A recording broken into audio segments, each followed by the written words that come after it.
We're a day away, Rev. We're a day away. I will continue to say nobody knows anything. This race is tied. If it does break the way some people are suggesting that it's breaking, some polls are suggesting the outlines that it may be breaking, actually in predominantly white states for Kamala, the numbers in Iowa are stunning. Right now, the numbers in the Wisconsin crosstabs in the New York Times Siena poll, stunning.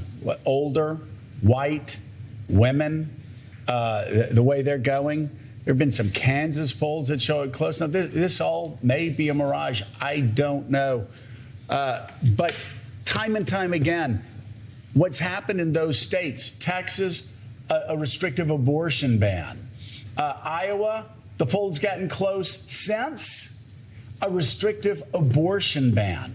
This is really crushing the Republican Party. And you've heard people like Ann Coulter for a couple of years saying, come on, figure something out here. You're going to keep losing elections. No, I think that it is real clear that the abortion ban and the possible threat of a national abortion ban if Trump is president may be what is critical in this election. I'm going to North Carolina today for a Get Out the Vote rally, and the ministers there who are basically, I'm talking about black ministers, basically anti-abortion are saying, but we shouldn't have a law against it. It should be up to women to make their own decisions. And I've always been for people having the right to make their own decisions. But when I asked them in the conference calls leading up to the rally today, how have you changed your position? They said, we have daughters, and we have people in our congregation that want to have the right to choose. And I think that we'll see if it's a mirage, but I think that clearly this could be a deciding factor. This is Trump's legacy, that everybody can see and feel and know someone that they love who potentially could be in this situation right now. Women being sterilized because these abortion bans don't get them the care they need. Horrific, unviable pregnancies being brought to term and traumatizing women. Women begging for life-saving care and not getting it, doctors staring at even them. though they have it.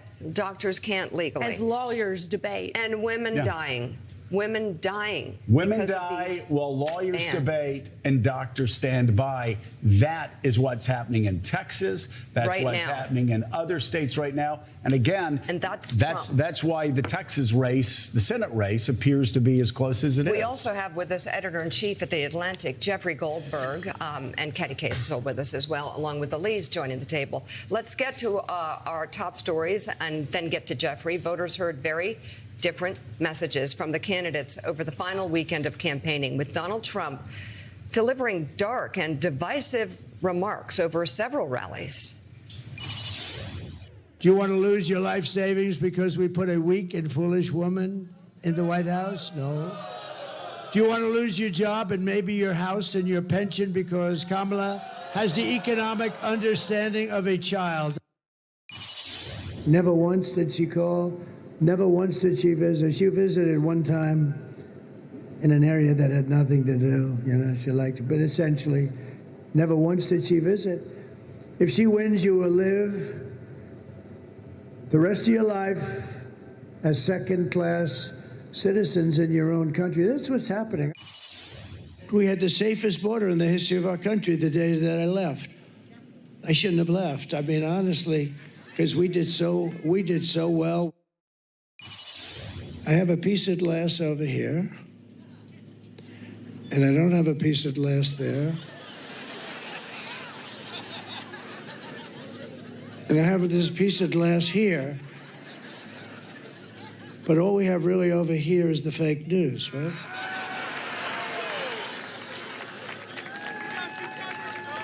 And to get me, somebody would have to shoot through the fake news. And I don't mind that so much, because I don't mind that.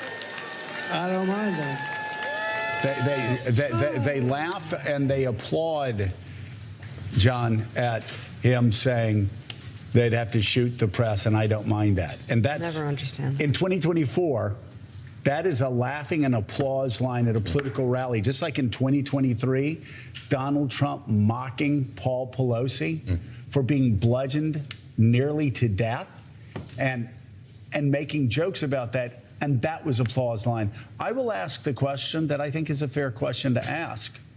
Who raised these people? Yeah. Because they were not raised by anybody in my neighborhoods that I grew up, any middle-class neighborhoods that I grew up in.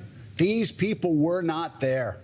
They were not raised. I mean, they weren't in the classes I went to growing up in elementary or middle or high school or college. They just weren't there.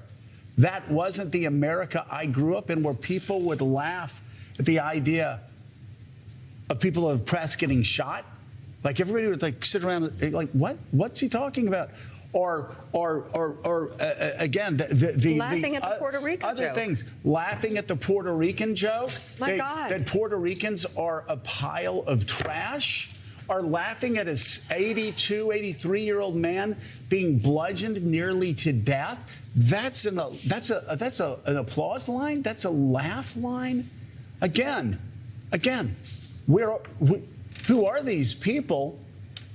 Where are they coming from? And who raised them? And how did Donald Trump twist their point of view so much in 9 years that the brutalization of an 83-year-old man is something to laugh about, or the shooting of press members is an applause line? Yeah, laughs and cheers when Trump suggested the press should be shot. And my friend, the legendary photographer at the AP, Evan Vucci, who's traveling with the Trump campaign here, says that as each rally goes on, particularly last night in Georgia, the threats from the crowd to the press, they're there in the arena, only growing.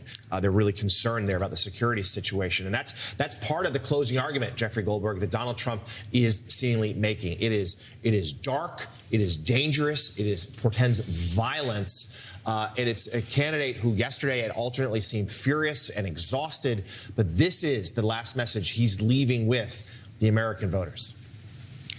Well, you know, we're talking about someone who admires certain aspects of Hitler's leadership qualities, right?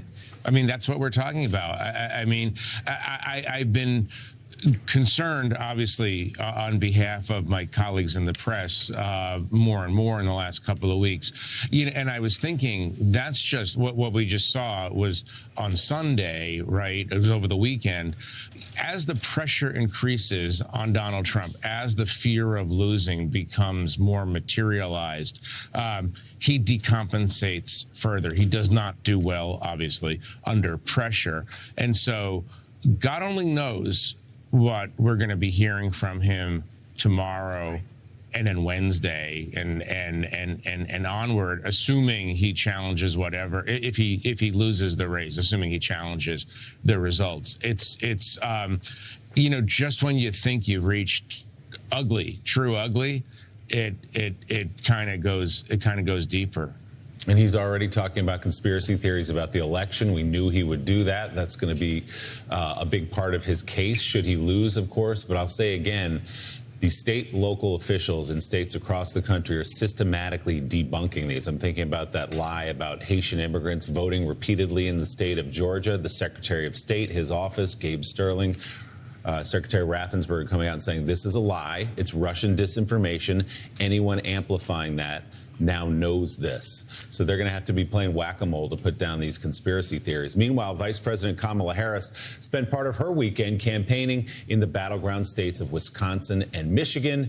Quite a contrast from what you just saw with Donald Trump.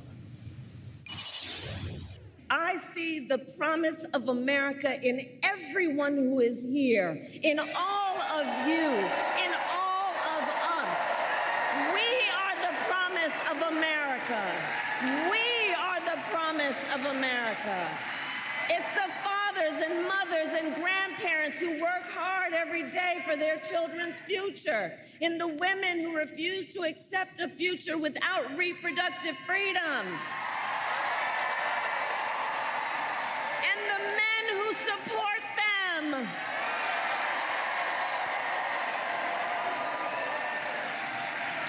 It's in the Republicans who never voted for a Democrat before, but put the Constitution of the United States above party. You know, from the very start, our campaign has not been about being against something, it is about being for something. A fight for a future with freedom, opportunity, and dignity for all Americans. And so in these final hours, let us remember that there is power in knowing that we are together. And let us remember that your vote is your voice, and your voice is your power. So, Katty Kay, we can put those side by side. Donald Trump scowling, talking about the end of America if he loses this election, and Vice President Harris there to loud, raucous crowds who are actually enthusiastic about watching her. Yeah, the Harris campaign clearly made the decision at the end of this, in the very, very closing days of this campaign, to kind of put Donald Trump to one side and talk about, give a more uplifting message to those crowds. And they do see, clearly, just from their numbers, they seem to be motivating their supporters. The campaign has just announced this morning that they've had 3 million doors that they've knocked on. 90,000 volunteers swung out across the swing states and knocked on all of those doors. And you're not seeing that so much on the Trump campaign. I spoke to somebody who was at that rally in Pennsylvania with Donald Trump yesterday. They spent 4 hours waiting around for the President Trump to arrive. She said that by the time the president took the stage, hundreds of people were streaming out. And the energy was very low at that campaign, that he himself seemed low energy and not particularly enthusiastic. And yet you look at her, remarkably, I mean, maybe this is the advantage of having a short campaign, and maybe America should start thinking about having shorter campaigns, but she still seems to have energy. I mean, there she is on SNL, smiling and having fun. There she is at her rallies, still smiling and seem to be enjoying the whole process. And you feel that maybe it's the numbers they're getting, maybe it's these exit polls that they're looking at, but they seem to have the momentum behind them. So a new article in The Atlantic is giving readers a look behind the curtain of the Trump campaign, revealing the chaos and confusion of his third run for the White House. It's titled Inside the Ruthless, Restless Final Days of Trump's Campaign. The author of that piece, staff writer at the Alberta, Tim Alberta, joins us now. Tim, it's never been easy for anybody to run a Donald Trump campaign because you can never keep him in between the lines. We've heard time and time again 2-3 months ago about what Susie Wiles and Chris Lasvides wanted to do, wanted to keep him in between the lines. He just keeps veering wildly outside of those lines, especially in these final days. What's it looking like on the inside of the campaign? Yeah, Joe, look, you know, Chris Lasvita and Susie Wiles had, for the majority of this campaign, done a pretty decent job at keeping Trump in line. They had sort of established some guardrails around him. They had sort of built their campaign around these principles of restraint and discipline. And of course, they're always sort of factoring in the inevitable outbursts, the inevitable late night truth social posts that are sort of wildly off message and that are creating a sort of day or two of chaos in the news cycle. But even with those things happening, the way that they were running the campaign was sort of, it was just built in a way that was meant to minimize whatever damage Trump may have inflicted on a given day. And they were largely pretty successful. I think what started to happen, as I report in the piece around summertime, is that Trump, when he was running against Biden, was starting to get a little bit bored. He was actually, yes, tired of winning, as he has, you know, talked about in the past, that America would be tired of winning. When you talk to people who were around Trump during this stretch, right before Biden got out of the race, Trump was pulling farther ahead in the polls than he had ever been in any of his 3 campaigns for the presidency. He was getting sort of almost restless, like he was wanting something else to do, and so he started sort of at that point talking in a way that was different and almost creating these problems. And his campaign officials were looking at him, wondering, why is he doing this? He's on the way to winning, and that stretch of the campaign now has bled over into Kamala Harris taking over the top of the ticket, and ever since they've been in sort of a tailspin. You know, the thing I just haven't understood, Rev, and when things started going well for Donald Trump, everybody around Donald Trump said the worst part of this is that when things start going well, he blows it up. Can't stand success for whatever reason. But you've known him for a very long time. He's not just the chaos candidate. He's always thrived in chaos. He's always stirred it up. Better to be on the front page of any newspaper for the wrong reasons than not on it at all. And it's real. I long said to people around him, if he had talked about the economy in 2020 and just the economy, he would have won. If he would have talked about the economy in 2024 and only the economy, he would have won. But every day he blows himself up politically. He is always. And by the way, he can still win. I'm just saying It wouldn't be close right now. It wouldn't be close if he had stuck to a traditional Republican, less taxes, less spending, less regulation, more freedom. Poof, you win. But he has always been more of a showman than a businessman or politician. And he gets caught up in his own show. And I think it's coming back to bite him. Whether he wins or loses, we don't know. But that's what it has come to. But I think his lack of discipline, his lack of being able to bring it in. I told you the story, Joe and Mika, about how James Brown told me when I was a kid and first brought me to Las Vegas. He showed me the lounge where there was a lounge act and this lady was singing and acting crazy because she had to, he told me, look at the audience. They're smoking, they're drinking, they're ignoring her. She has to be bizarre to get attention. Right. He says, but inside, Rev, and tomorrow night, I'm playing the main room. Right. You've got to be more refined because you're playing the patrons that paid $100 a head at that time. Right. And he's brought a lounge act into politics. Right. And he doesn't know how to play on the big stage. People see an undisciplined campaign. They see that he's going to have an undisciplined government, an undisciplined West Wing, because he doesn't show the capacity to discipline himself and to follow those that have looked and studied the things that he might make decisions on. And as Tim, as your piece points out, another sign of how undisciplined he is and the chaos he entertains is the fact that he brought Corey Lewandowski back into the orbit, and there was knife fighting inside the campaign because of that. But I want to ask you about the other pressure here. It's almost slipped to the background, the stakes of this race. If Donald Trump loses, all his legal challenges come back. He faces a criminal sentence in a couple of weeks here in New York. And again, if he were to lose, the federal charges likely would be revived. Talk to us in your reporting about that additional pressure that's on Trump, the candidate, in these closing days. Jonathan, I'm really glad you asked, because I've had conversations with people close to Trump over the last couple of months here, and this is the single most baffling thing to them.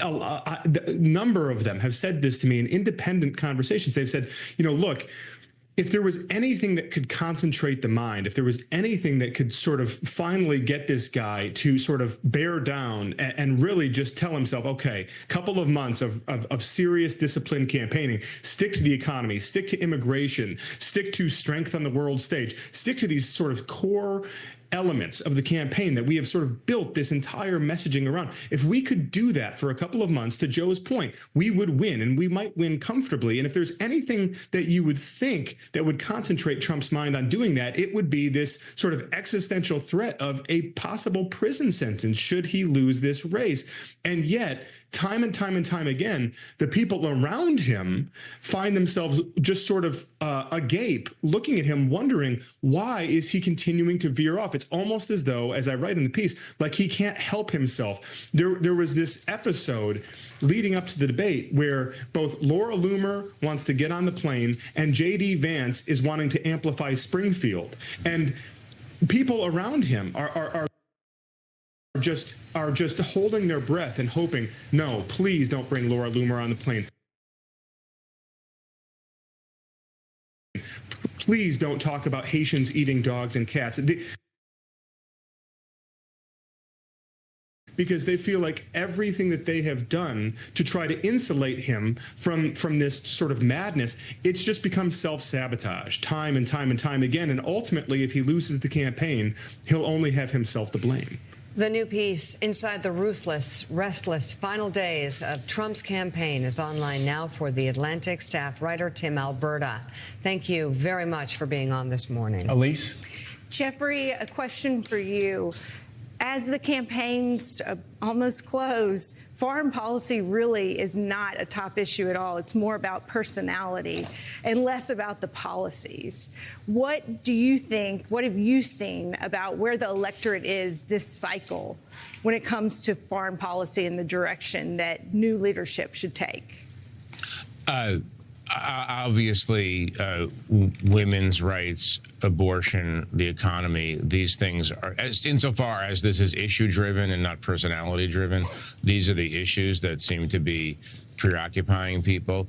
I don't think people understand the depth of chaos that we will experience if Donald Trump comes back into office and executes even half of what he says. Remember, his effectiveness is mitigated by his cognitive issues and his lack of attention span. But let's just say, for argument's sake, that he decides that we're not going to stay in NATO, and that he sends the signal that we're not going to participate in the defense of Taiwan.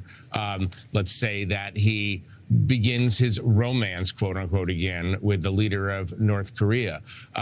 People who support Israel believe that Donald Trump may be better for Israel than Kamala Harris. I don't think Trump has any fixed beliefs about anything, so it's very hard to predict stability in the Middle East. I don't think we have any idea how chaotic it would be, and I think we're not talking about it now, but we'll certainly be talking about it when he announces that he has no need for NATO anymore, and the entire post-World War II international structure begins to crumble. Yeah, Okay. and we do have an insight into how chaotic it will be, thanks to your work and the work of Michael Schmidt at the New York Times, and conversations with generals and others who have told us just how chaotic a next Trump term will be. Editor-in-Chief of The Atlantic, Jeffrey Goldberg, thank you so much. Willie, I want to talk about something that if there were not an election tomorrow, we would have led the show with. As far as I'm concerned, one of the great music arrangers, one of the great music writers, one of the great music talents of our time. He's just the brilliant. I love his body of work. It's extraordinary. Quincy Jones passed away. This is a guy who met Ray Charles when he was 14 years old. I think he wrote a song for Lionel Hampton when he was like 16 or 17 years old. He played with Count Basie, arranged for Count Basie when they were playing the Sands in Vegas for Sinatra. You can still look at that, look that up on Spotify. It's extraordinary. Nominated 80 times for Grammys, and of course known best in this era for what he did with Thriller and basically making Michael Jackson Michael Jackson, because he really did. Like he took him to the next level. But just a massive talent. Yeah, I mean, Quincy Jones died last night at home. He was 91 years old. I started this morning writing down some notes about his career, and it filled up an entire page, and this just gets to the beginning of it. You mentioned his teenage work with jazz. And if you want to know the genius of Quincy Jones, and great producers always say, producing's not about music, is about being a good psychiatrist and knowing how to deal with these artists. But you look what Quincy Jones and Lionel Richie did that night, and nobody else could have done that. It was extraordinary. No, he had the respect of everyone in that room. You start with that. I'm going to just do a few of these, but we could do this all day. So I did not know. He did Fly Me to the Moon for Frank Sinatra. Yeah. He arranged that for him. On Beat It, on Thriller, Quincy Jones thought something was missing in that song, had the idea to get Eddie Van Halen play a guitar solo on a Michael Jackson song. That became iconic, of course. Let's see, did the score for Roots and Heat of the Night, We Are the World, of course. He bought the rights to the novel The Color Purple, decided it'd be a good movie, thought, what about Oprah Winfrey in a movie? And I said, what do you mean? He goes, trust me, I think there's something there. What about Whoopi Goldberg in a movie? Trust me, I think there's something there. He saw Will Smith, a young hip-hop artist, and said, that's a talented, charismatic guy. Let's put him on a show, Fresh Prince of Bel-Air. It goes on and on and on, Rev. He did Bill Clinton's first inaugural. This is one of the most talented people ever to walk the planet. There's no doubt about it. And as great as he was, and I mean great almost underestimates, he was a genuinely good guy. I mean, I was on at the time that I first met him, and I got to know him over the years. He would talk to you like you were just you were the star, and he wasn't. Wonderful. And he was the only one I know that could really handle people like Michael. I mean, Michael Jackson was his own guy, but Quincy knew how to bring him in and how to deal with him. And I think you said it right, a psychiatrist, he could talk to James Brown quick and then go deal with Frank Sinatra and then sit down and talk to guys like me and talk about the movement. I think that we really have lost a true giant in Quincy Jones, and his legacy, I think, will be something we couldn't measure. Well, I was about to tell a story, but Mika was writing it down. I love this story so much. On the note. Because Bob Dylan comes in for We Are the World. For We Are the World, and Dylan. And he's nervous. And Dylan is He's Dylan. like, I don't know. You know, he doesn't hang out with other people, but Dylan's like a music guy. And he's like, I don't know if I can do. But he's looking what I do. around, and he's like, I can't sing. Yeah. All these people can sing. Like so Quincy has the idea. Says, hey, Stevie. Help him. Do Dylan. Do Dylan, how do you? Yes, I mean. And so here's Stevie on the keyboards. Yeah. You know, going, yes, pretending to be Dylan. Yeah, pretending to be Dylan. And Dylan comes over and he cracks his huge smile. He's like, I got it. And he's like, okay, I'll do it that way. But Quincy knew how to move everybody together. And we were honored to just interview him once or twice. And he's just an absolutely wonderful guy, but so gifted. So gifted. Very good. And knew how to take all the pieces and put the puzzle together. Yeah. Wow. All right. Coming up on Morning Joe, are Americans ready to see a woman become president? NBC's Andrea Mitchell is asking that question and joins us.